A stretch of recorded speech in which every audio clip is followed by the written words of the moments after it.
National News Studio, Sri Lanka.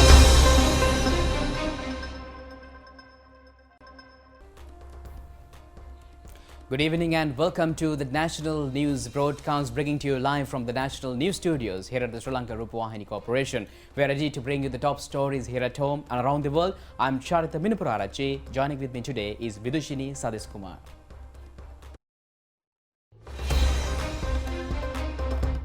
$120 million of credit and investments from the US to Sri Lanka. The United Nations also provides $800,000 of emergency medical aid. The President says decentralization of the state service is a timely necessity. A new transport program comes into operation from today. The Prime Minister says legislation will be enacted to control rice mill owners and large-scale paddy storage owners. Global food items escalate due to sanctions imposed on Russia. On to those and other stories in detail now, and starting off with the top local story. The United States of America has declared a new investment and loan program valued at $120 million for Sri Lanka today. The Office of the Embassy of the US in Colombo says that the American International Development Finance Institute, or the DFC, has approved the package. The US Embassy further says the credit and the investment program has been prepared as a means to uplift the Sri Lankan economy.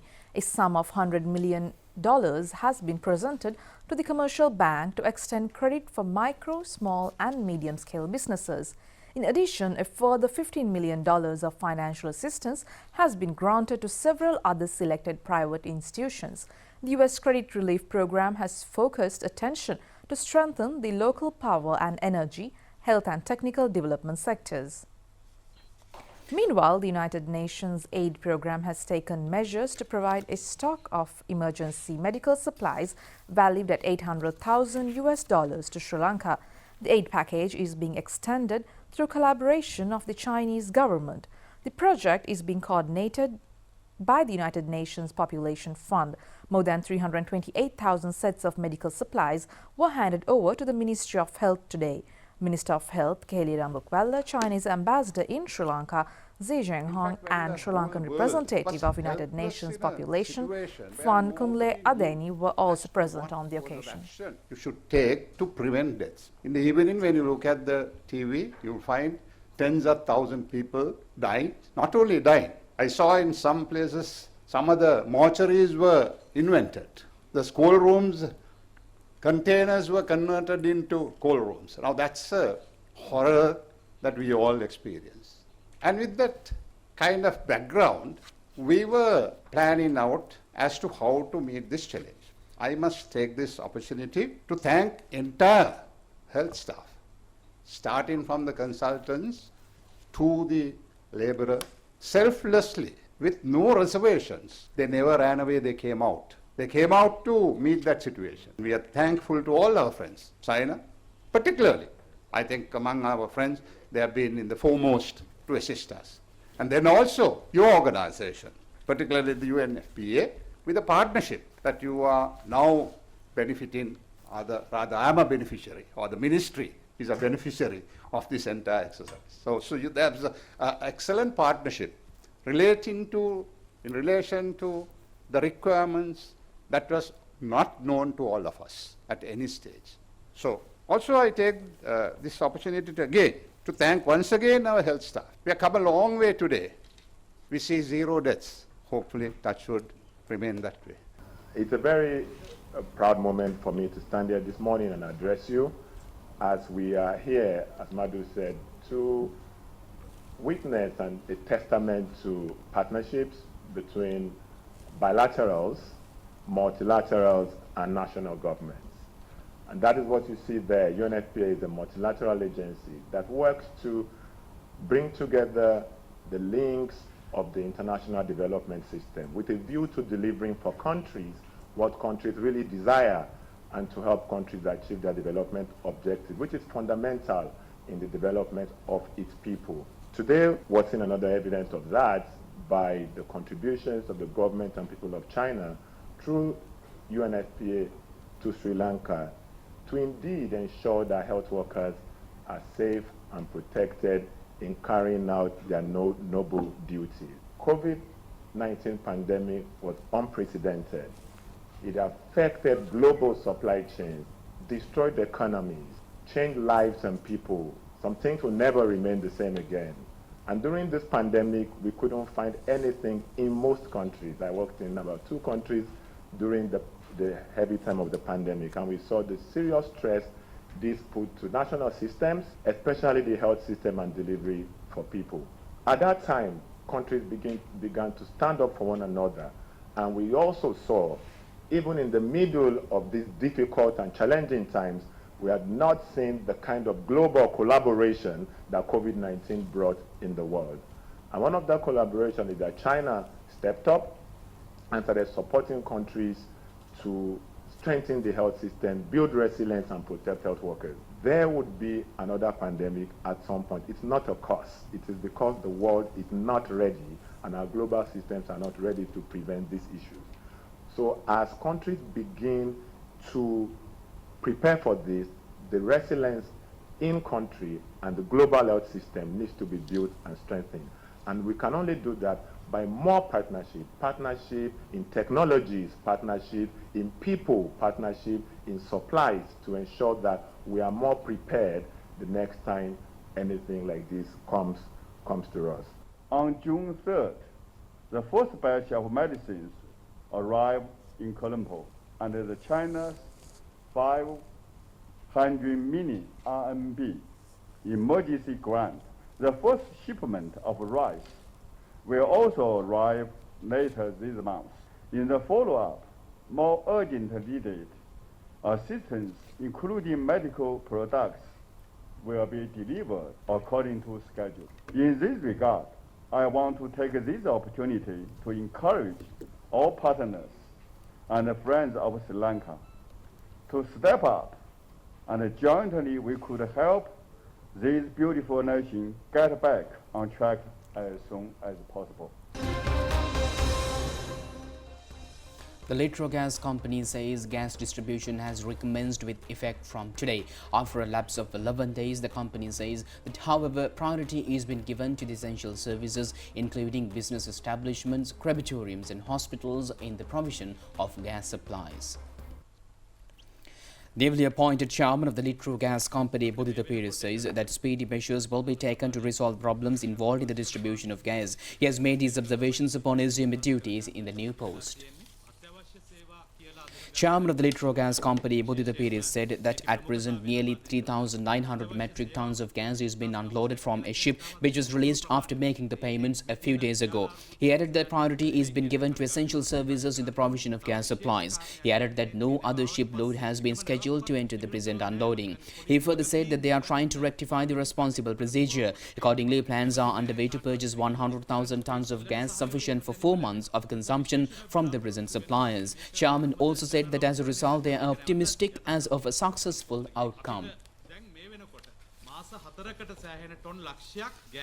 මේ වර්තමාන සැපීම් කරුගෙන් අරගෙන කරගෙන යන්න කියලා. ඒක තීරණයක්. ඒ සඳහා මම ගත තීරණයක් නෙමෙයි. ඒක මම එනකොට මගේ අතට තියෙන කැබිනට් පේපර් එක කැබිනට් තීරණය අනුකම්පිතු තීරණය සහ විශේෂයෙන් මතක් කරනවා හිටපු සභාපතිතුමත් තමයි මේ කැබිනට්ටුවට මේ වර්තමාන සැපීම් කරුත් එක්ක යමු කියලා එතුමත් නිර්දේශයක් දීලා කැබිනට්ටුව ඒ හරහා ඒ නිර්දේශය පිළි අරගෙන අවශ්‍ය කටයුතු කරලා තියෙනවා. ඒ නිසා මම හිතනවා අපිට අනාගතයේ දේශ සුබවාදීව බලන්න පුළුවන්. මොකද මාස 4කට සෑහෙන ලක්ෂයකට ආසන්න ගෑස් තොග ප්‍රමාණයක් අපි කරන්න සාකච්ඡා කරමින් ඉන්නවා. දැන් අද ඊයේ ඉඳලම සාකච්ඡා පටන් අරගෙන තියෙන්නේ. මගේ කණ්ඩායමට ප්‍රශ්නේ අවබෝධයි, රජයට ප්‍රශ්නේ අවබෝධයි, සියලුම බලධාරීන්ට මේ ප්‍රශ්නේ අවබෝධයි. අර්බුදය ගැන ඉතාමත් හොඳ වැටහීමක් තියෙනවා මට. ඒ නිසා දිවාරයන් නොබලා මේ ජනතාවගේ ප්‍රශ්නේ විසඳන්න මම අපකැප වෙනවා.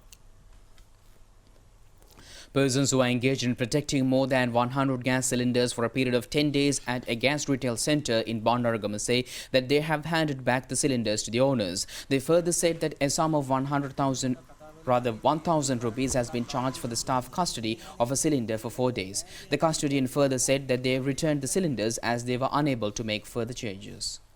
Consumers are now able to gain access to information pertaining to stocks of petrol, diesel, kerosene and other forms of fuel available at the respective Sipetco filling stations. The Ceylon Petroleum Corporation says that relevant information is being published daily in the corporation website www.sipetco.gov.lk. The CPC adds that the details could also be obtained from the Ceylon Petroleum Corporation Facebook. Filling stations in Vavuniya showing diesel subjected to restrictions. Accordingly, each farmer engaged in cultivations is able to receive a maximum quantity of 20 litres. A restless situation has been created at a Sipetco filling station in Bhattarabul today. The consumer says that incident has occurred as a result of some police officials attempting to receive fuel disregarding the queue.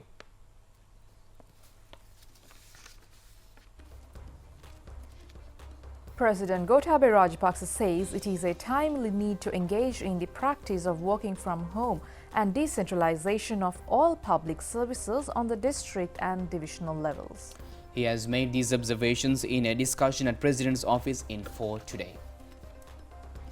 Attention has been focused at the meeting of the agricultural industry, food security, introduction of new methodologies to make more efficient the conducting of public service and on the decentralization of all state service on the district and divisional levels. The President has pointed out that further devolution of services extended by government institutions, including the registration of persons, immigration and emigration, and the Department of Motor Traffic would make them efficient. He has also stressed the importance of joining these institutions with each other. Many countries in the world have shown special attention on the food security. It has also been pointed out that around 40% of the harvest is being destroyed in the process of distribution.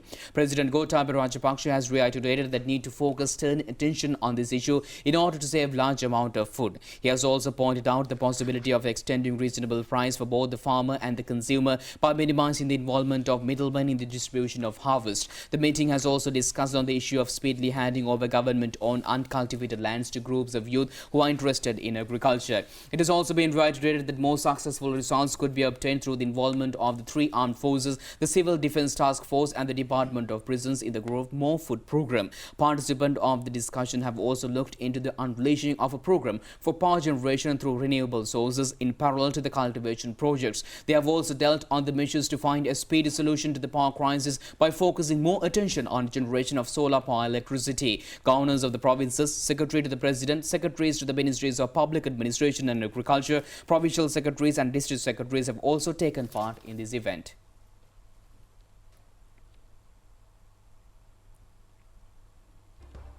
And meanwhile, the Prime Minister Ranil Wickremesinghe says that new legislation will be drafted to control rice mill owners and large-scale paddy storage owners to prevent them from stockpiling food items. Well, he has made these remarks at a discussion on the financial problems faced by rice mill owners at the Prime Minister's office today. The meeting was also attended by the officials of state and commercial banks, the central bank and the treasury. The Prime Minister at this occasion has informed state banks to extend credit according to the state financial policies. He has also instructed the central bank and treasury officials to monitor the policies when extending credit. Minister Nalin Fernando has pointed out at this occasion that incidents of inadequate provision of loan facilities as requested by rice mill owners as well as hoarding of rice stocks have been reported.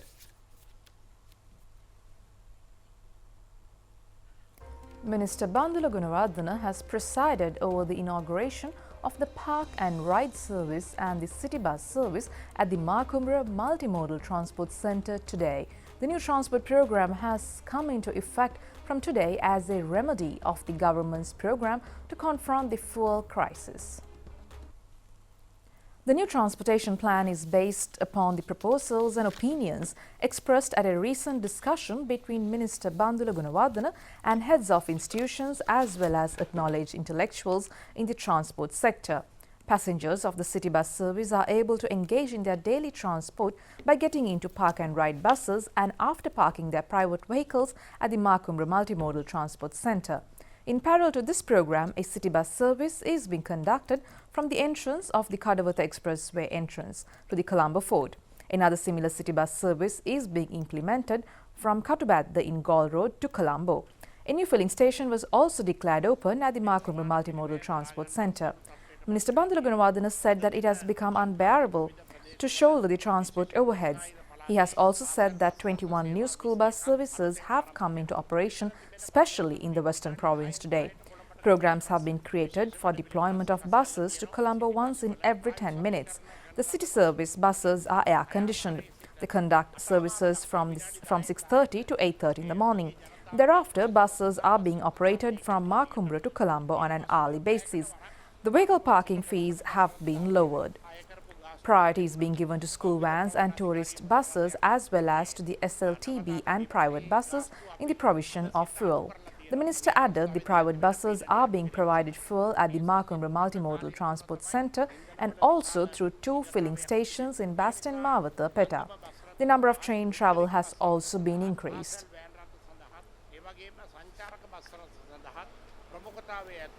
CTB depot තුලින් ඉන්ධන ලබා දෙන්න කටයුතු යොදලා තියෙනවා. අද දිනේ සිට අපි තව ස්ථාන දෙකක් පුද්ගලික බස් රථ සඳහා ඉන්ධන ලබා දෙන්න බලාපොරොත්තු වෙනවා. එකක් මාකුඹුර බහුවිධ ප්‍රවාහන මධ්‍යස්ථානයේ අනෙක පිටකොටුවේ බැස්රියන් මාවතේ ඉන්ධන පිරවුම් හල් දෙකකින් ඉන්ධන ලබා දෙන්න කටයුතු යොදනවා. දුම්රියත් එලෙසින් තව ගමන් වාර වැඩි කරන්න බලාපොරොත්තු වෙනවා. A new express train was added to the fleet of trains operating on the Kalani Valley Railway line today. The aim was to minimize passenger congestion. A train commencing journey from the Wagga railway station at 6:20 in the morning reaches the Colombo Fort railway station at 8:12 am. A return train journey from Colombo Fort starts at 4 p.m. to the Wagga station. It has also been reported that the train from Wagga to Colombo Fort operating daily at 7 am from the Homagam railway station has left the station at 6:25 am today. People throughout the island are being severely affected by the gas shortage. Many persons have resorted to alternate biogas productions. Pribal Chinteka of Karapitikul has been able to accumulate substantial quantities of biogas through the use of discarded food items including meat parts. He was also successful in filling the gas into a bus tire tube and fix it into a domestic gas oven. He added that the byproducts of the process could be used in manufacturing of liquid fertilizer.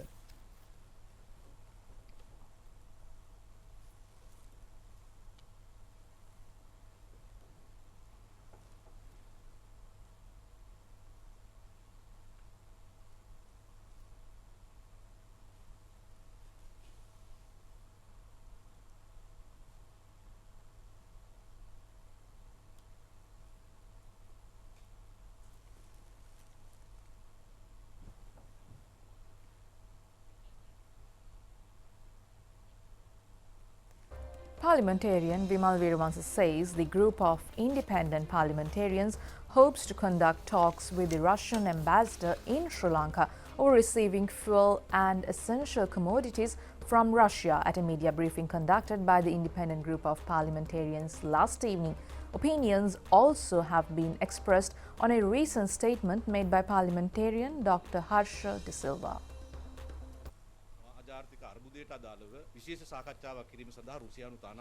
Parliamentarian Vimal Veeravansa said that they are hoping to discuss with the Russian envoy on the obstructions being imposed in the provision of oil, gas and fertilizer. He also said that they hope to present their proposals to rectify the anomalies.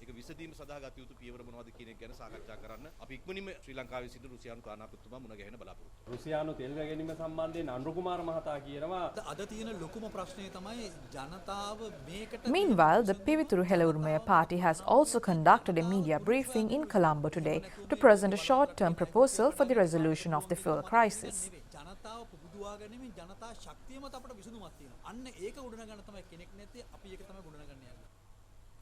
Parliamentarian Uday Gammanpilla said that the proposal number 1 is to impose a temporary ban on the usage of cars and jeeps exceeding an engine capacity of 2000 cc.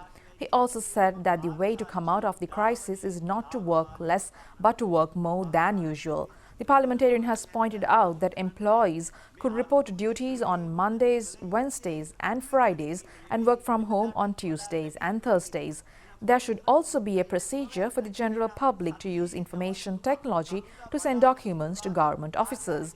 The private sector should also deploy such methods. Uday Gammanpilla also said that schools should be conducted for 3 days of the week and the remaining 2 days, students should be allowed to engage in online education. WhatsApp, email වැනි නවීන තාක්ෂණය භාවිතා කරලා ලිපි ලේඛන ආණ්ඩුවේ කාර්යාලවලට යැවීම කරන්න පුළුවන්. ආණ්ඩුවේ විතර නෙවෙයි පෞද්ගලික අංශෙත් කරන්න පුළුවන්. Several programs have been conducted throughout the island yesterday in connection with the Poson Full Moon Poi Day. 35 bhikkhus were engaged in a Pindapatha Charika in Yatawatha town in Matale.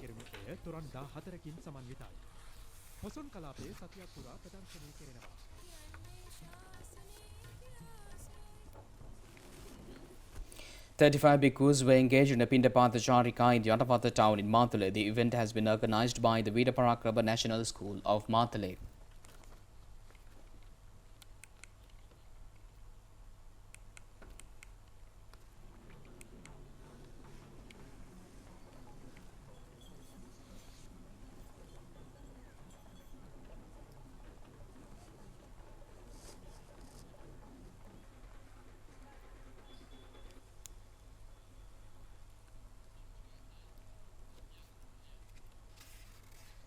A Poson Devolution Song concert organized by the Thaldiawala Communication Centre Athurugiri was conducted at the 15th occasion at the Veerasure Memorial Community Hall.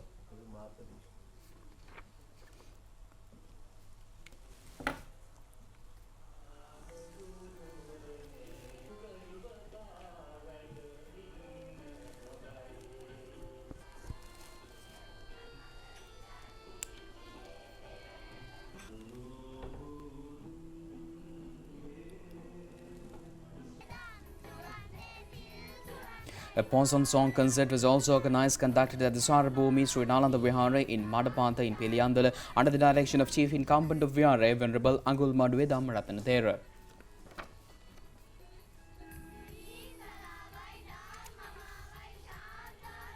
St. Paul's Convent in Bilagiri has also conducted a Poson event at the school premises yesterday.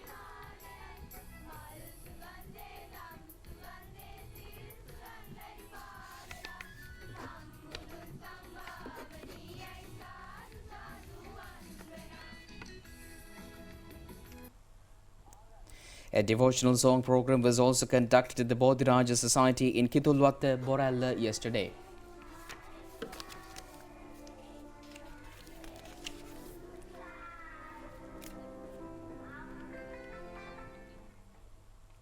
Parliamentarian Partly Champika Ranawaka says that the 21st Constitutional Amendment will have to be passed with the least possible delay. He made these remarks at a media briefing in Colombo today, which was also attended by a group of independent parliamentarians. Parliamentarian Partly Champika Ranawaka said that they were anticipating of the approval of the 21st Constitutional Amendment by the Cabinet last Monday. The Prime Minister was reported to have conducted 2 rounds of talks in this regard. He further said that prolonging of the passing of the amendment would give way to harmful consequences. It is a main responsibility of the President and the Prime Minister to accede to the demands of democracy of the people.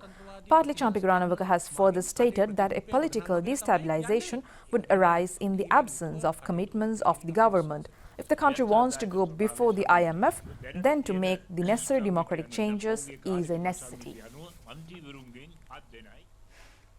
Meanwhile, the police special task force has arrested a person in Battala who was travelling while keeping his possession the ice narcotic.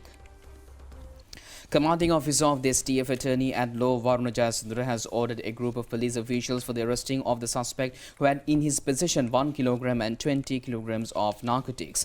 The accused is a 37-year-old resident of Mana. The contraband has a value of nearly 10 million rupees. More news item in brief now.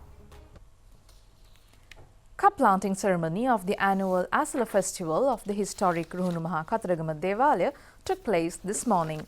The Asala festival is scheduled to commence on the 29th of next month, exactly after 45 days of the cup planting. The final grand pageant will parade the streets at the night of August 11th. The Kataragama Asala festival will come to an end after the water cutting ceremony at the Manik Ganga on the following day.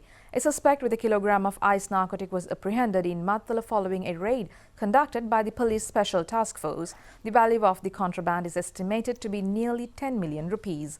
An extent of around 50 acres was gutted by fire at the Convalna Forest Protectorate in Vallava yesterday. A group of soldiers attached to the 121st Brigade headquarters in Kumbukana was able to douse the fire.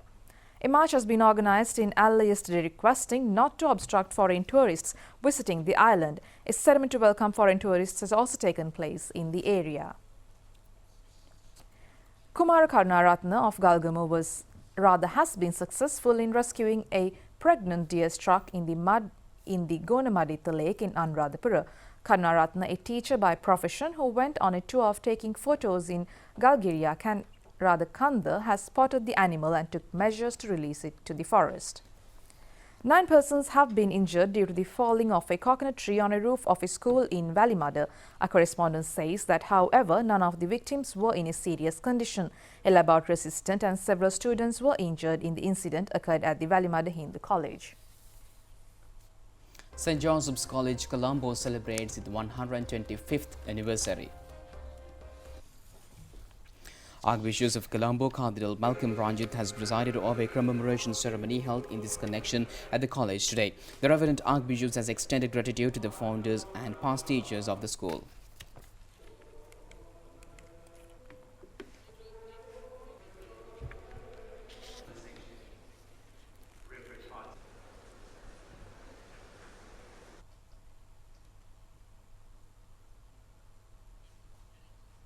Well, with that, stay tuned for foreign news coming up next. Welcome back, and we continue with foreign stories now. Well, starting off with Ukraine. The spike in global food prices is a direct consequence of the war, not of sanctions against Russia, as Moscow claims, the NATO chief says. And Jens Stoltenberg also said that the alliance will continue to supply Ukraine with heavy weapons. He says he expects a new package of assistance to Kyiv to be agreed at a NATO summit later in June. Ukrainian President Volodymyr Zelensky has also called on the EU to strengthen its sanctions package against Russia. Russia has pledged to spend the day evacuating civilians holding up a chemical plant in the Ukrainian city of Severodonetsk. But it's not clear whether Russia has stopped its attack in the key eastern city to allow for the evacuation. Well, the air pollution shortens average life expectancy in India, the second most polluted country in the world, after Bangladesh, by 5 years relative to what it would be if the new stringent norms were met, according to a new Air Quality Life Index analysis released yesterday. In fact, pollution would cut 7.6 years of life expectancy of 40% of Indians who live in the Indo-Gangetic Plains, says the report released by the Energy Policy Institute at the University of Chicago. While most of the world breathes unsafe air, shaving off 2 years of global life expectancy, the report noted that air pollution is the greatest threat to human health in India.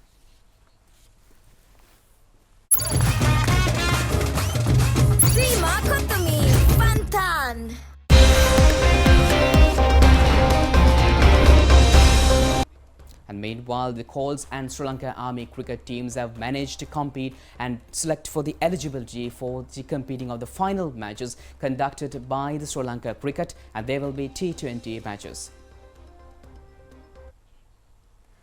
In the first semi-final against the BRC team, the Coles team has secured a 67-run victory at the P. Sarah Oval Stadium today. Coles team scored 128 runs in 19 overs and 4 deliveries. The BRC team were all out for 61 runs in 16 overs and 3 deliveries.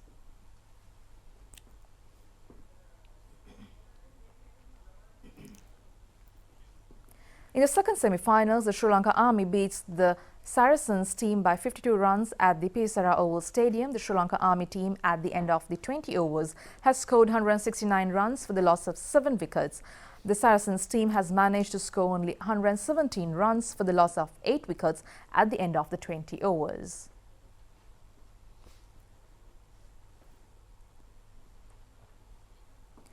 Today was the second day of the first non-official test match between Australia A and Sri Lanka A teams.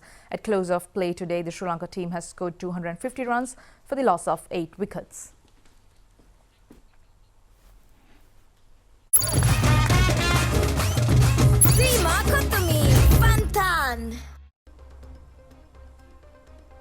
And with that, we conclude tonight's news. Do just tomorrow at the very same time. I'm Charita signing off with Vidushini. Stay safe. Good night. Good night.